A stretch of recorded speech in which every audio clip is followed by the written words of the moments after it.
Disparity between how much Americans use and what we have. Last night we heard it again when I interviewed one of his top advisors. We have 2% of the world's oil. We use more than 20% of the world's oil. You don't have to be a math major to figure out that that's not enough. Tonight, Chief National Correspondent Jim Engel looks at whether that conventional wisdom is true. In almost every energy speech, President Obama makes the same statement. We've got 2% of the world oil reserves.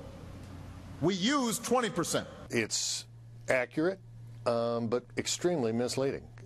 What he's talking about is the oil that we already have found. Misleading because the president is pointing to proven reserves, which is some 21 billion barrels. But the U.S. is sitting on vast reserves of untapped energy that are far greater.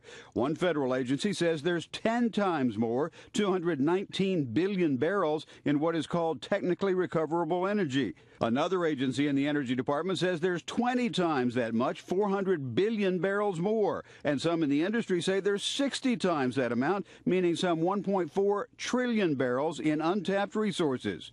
Energy the government knows we have, but which has not yet been drilled for. Industry experts say it's there for the taking. The trillion-plus barrels of oil in this country, more oil than in Saudi Arabia, is not counted by the president, and I think that's misleading to the American people. 200 years of the amount of oil that we use today without any imports. And if you add Canada and Mexico, numbers go off the chart. But some don't think we should be drilling more. We're addicted right now. There's no question about that.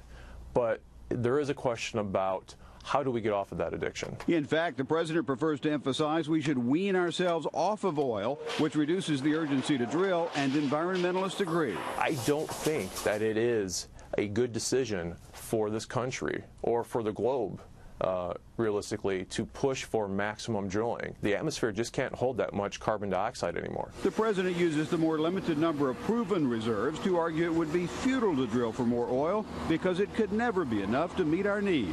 As much as we're doing to increase oil production, we're not going to be able to just drill our way out of the problem of high gas prices. Some of us believe the president is trying to suggest we don't have adequate resource here in the United States, which is just not true.